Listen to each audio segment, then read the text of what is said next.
Assalamualaikum warahmatullahi wabarakatuh. Selamat pagi.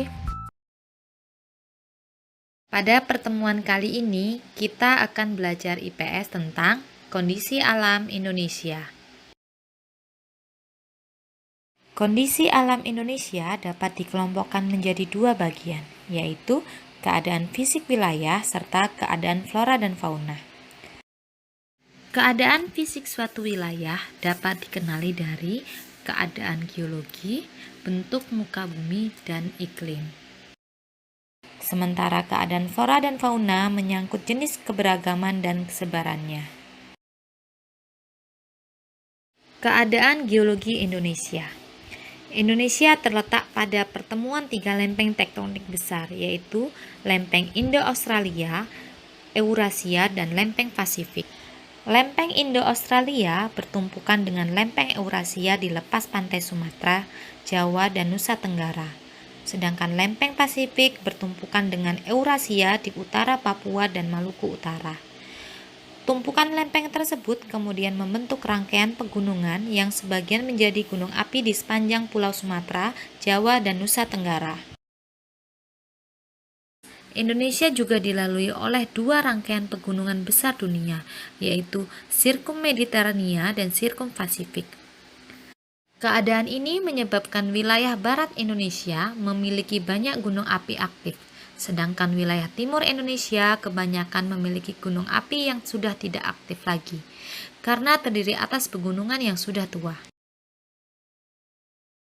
Selain itu, Indonesia secara geologis juga terletak pada dua dangkalan besar, yaitu dangkalan Sunda dan dangkalan Sahul. Dangkalan-dangkalan ini mempengaruhi persebaran flora dan fauna di Indonesia. Wilayah barat yang dilalui oleh dangkalan Sunda memiliki keanekaragaman hayati yang mirip dengan benua Asia. Sedangkan bagian timur yang dilalui dangkalan Sahul memiliki kemiripan dengan benua Australia. Kondisi geologis Indonesia yang memiliki banyak gunung api memiliki dampak positif maupun negatif.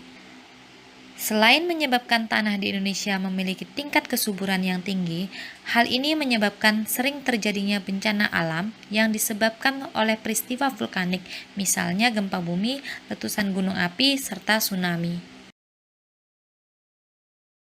Keadaan fisik Indonesia juga dapat dilihat dari bentuk muka bumi.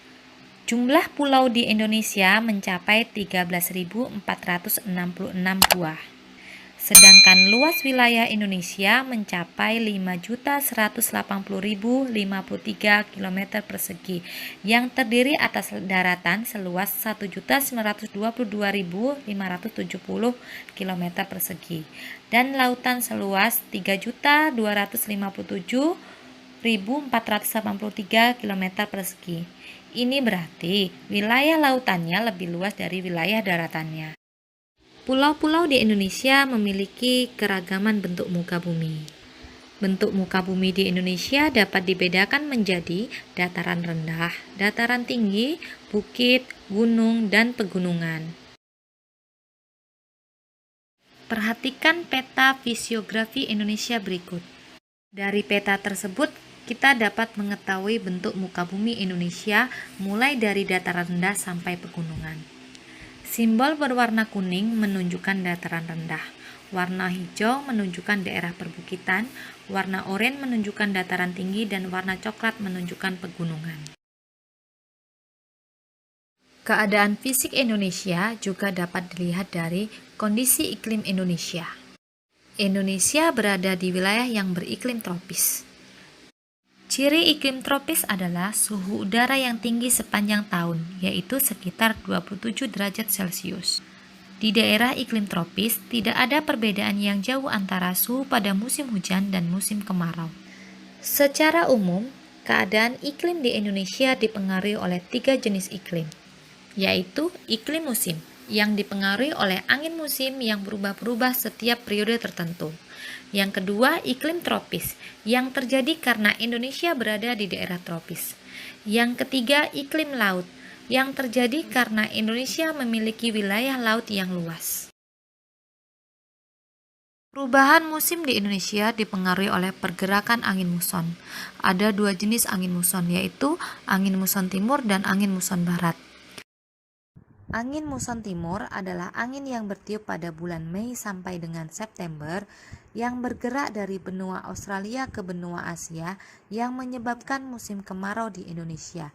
Sedangkan angin muson barat adalah angin yang bertiup pada bulan Oktober hingga April yang bergerak dari benua Asia ke benua Australia dan menyebabkan musim hujan di Indonesia. Kondisi alam Indonesia juga dapat dilihat dari flora dan fauna.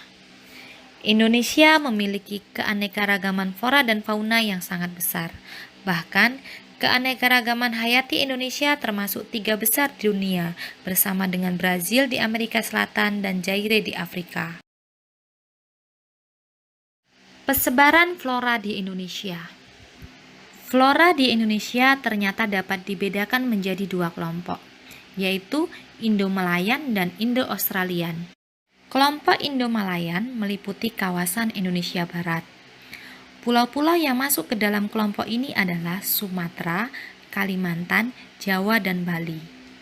Sedangkan kelompok Indo-Australian meliputi tumbuhan yang ada di kawasan Indonesia Timur.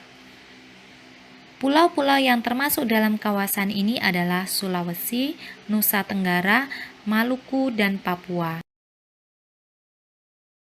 Perbedaan karakteristik flora di Indonesia. 1. Jenis meranti-merantian sangat banyak di Indonesia bagian barat, sedangkan di Indonesia bagian timur, jenis meranti-merantian hanya sedikit. Yang kedua, di Indonesia bagian barat terdapat berbagai jenis rotan, sedangkan di Indonesia bagian timur tidak terdapat berbagai jenis rotan. Yang ketiga, di Indonesia bagian barat tidak terdapat hutan kayu putih, sedangkan di Indonesia bagian timur terdapat hutan kayu putih.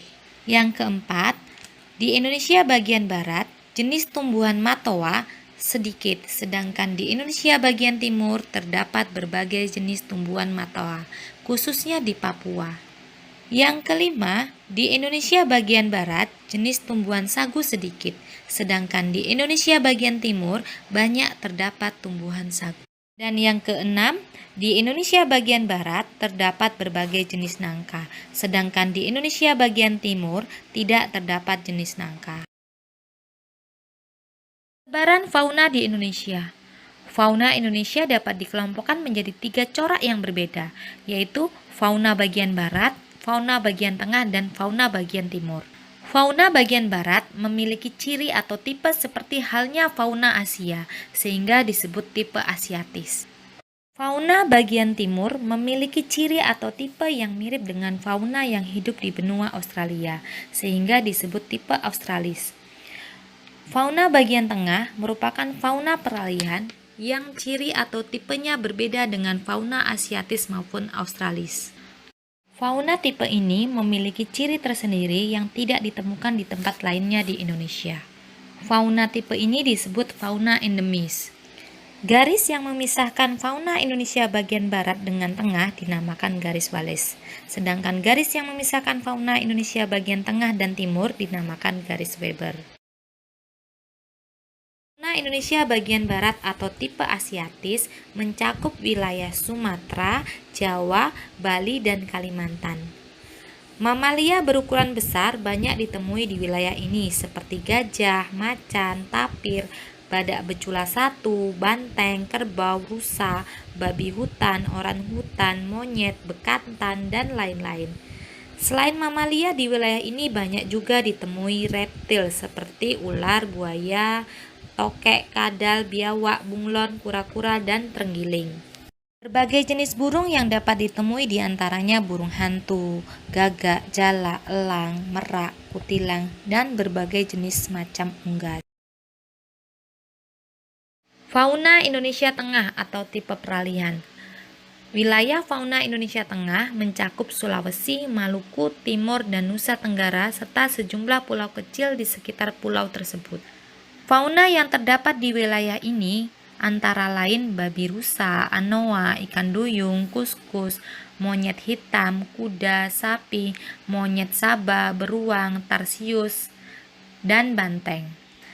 Reptil yang terdapat di daerah ini diantaranya biawak, komodo, buaya, dan ular. Berbagai macam burung yang terdapat di wilayah ini diantaranya maleo, burung dewata, madar, raja udang, rangkong, dan kakak tua nuri. Fauna Indonesia bagian timur atau tipe Australis tersebar di wilayah Papua, Halmahera, dan Kepulauan Aru. Fauna berupa mamalia yang menghuni wilayah ini antara lain kanguru, beruang, walabi, landa irian, kuskus, pemanjat berkantung, kanguru pohon, dan kelelawar. Di wilayah ini tidak ditemukan kera. Sedangkan reptil yang hidup di wilayah ini seperti biawak, buaya, ular, dan kadal. Berbagai jenis burung yang dapat ditemui di wilayah ini seperti burung cendrawasih, nuri, raja udang, kasuri, dan namudur. Itulah tadi penjelasan singkat tentang kondisi alam Indonesia. Semoga bermanfaat dan sampai bertemu lagi pada pertemuan berikutnya. Terima kasih.